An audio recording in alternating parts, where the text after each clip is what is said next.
ఏ రాజు కూడా చూడని విధంగా మరి వెంటనే మరి యెహోవాయాసు మరి వెళ్ళి కన్నీళ్లు పెట్టుకుని అతను చూచి కన్నీళ్లు విడిచుచు, నా తండ్రి నా తండ్రి, ఇశ్రాయేలు రథములకు రౌతులు నీవే అని ఏడ్చాడు. అంటే ఒక దైవజనుని పట్ల రాజుకున్నటువంటి గొప్ప ఆలోచన.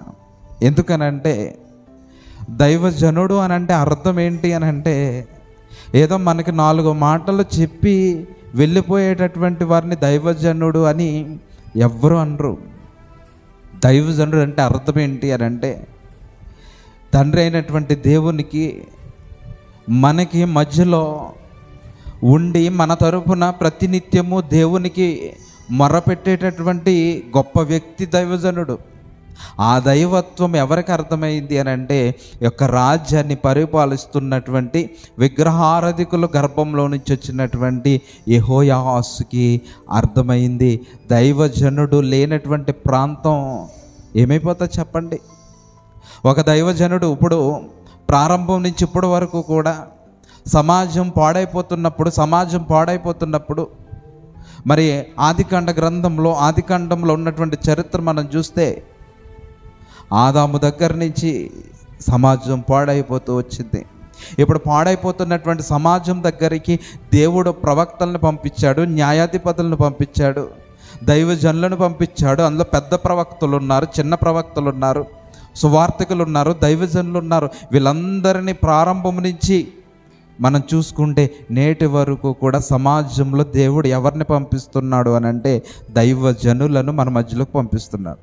ఈ దైవజనులు ఎందుకు పంపిస్తున్నాడు అని అంటే ఒక నీతిమంతుడైనటువంటి నోవాహుని దేవుడు ఎందుకు ఎన్నుకున్నాడు అని అంటే చుట్టూ ఉన్నటువంటి సమాజం పాడైపోయింది. ఇప్పుడు పాడైపోయినటువంటి సమాజాన్ని, దేవుని ఆలోచనలో లేనటువంటి సమాజాన్ని దేవుని వైపుకు నడిపించాలి అని అంటే ఇదిగో నా తరపున ఒక దైవజనుడను మీ మధ్యలోకి పంపిస్తున్నాను. మీరు వినండి, మారండి, మీ బ్రతుకులు మార్చుకోండి, సరి చేసుకోండి. ఒకవేళ మీ బ్రతుకులు సరి చేసుకోకపోతే కనుక ఇదిగో మన తరపున విజ్ఞాపన చేసి మన ప్రాణాలకి ప్రమాదం జరగకుండా దైవజనుడు మన తరపున ప్రార్థన విజ్ఞాపన చేస్తాడు. ఇంకా అలా ముందుకు వెళ్తే అబ్రహాం దగ్గరకు వచ్చేసరికి అబ్రహాము కూడా బ్రతిమలాడుతున్నాడు. ఆ సొదొమ గొమొర్రా పాపంతో నిండిపోతే, ఈ పాపంలో నిండిపోతున్నప్పుడు ఈ సొదొమ గొమొర్రాని నాశనం చేసేస్తానని దేవుడు అంటే అబ్రహాం గారు ఎలా మాట్లాడాడండి? 50 మంది నీతిమంతులు ఉంటే ఈ ప్రాంతాన్ని కాపాడుతావా తండ్రి అని దేవుడిని బ్రతిమలాడాడండి. అలా బేరమాడుకుంటూ అప్పుడు దేవుడు అంటున్నాడు, చివరికి ఒక్కడిని చూపెట్టు, ఈ ప్రాంతాన్ని నేను కాపాడుతానన్నాడు. అంటే దైవజనుడు అంటే సమాజానికి అర్థం కాలేదండి ఈరోజు.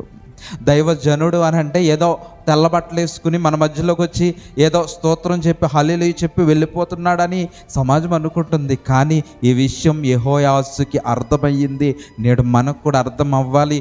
మన దైవజనుడు అని అంటే, మన ఆత్మను కాసేవాడు అని అంటే ఇదిగో ఏదో ఉట్టిగా వచ్చి వెళ్ళిపోయేవాడు కాదు, సమాజాన్ని ఉద్ధరించేవాడు, కుటుంబాన్ని కాపాడేవాడు, కుటుంబాన్ని ఆత్మస్థితిలో నడిపించడానికి దేవుని ముందు మోకాళ్ళేసి మన కుటుంబాల కొరకు దేవునికి విజ్ఞాపన చేసేవాడని మనకు అర్థం అవ్వాలి. ఈ విషయం యెహోయాహాజుకి అర్థమయ్యింది. ఏం చేస్తున్నాడనంటే కన్నీళ్లు విడుస్తూ, నా తండ్రి నా తండ్రి, ఇశ్రాయేలు వారికి రథములను రౌతులను నీవే అని ఏడ్చాడండి.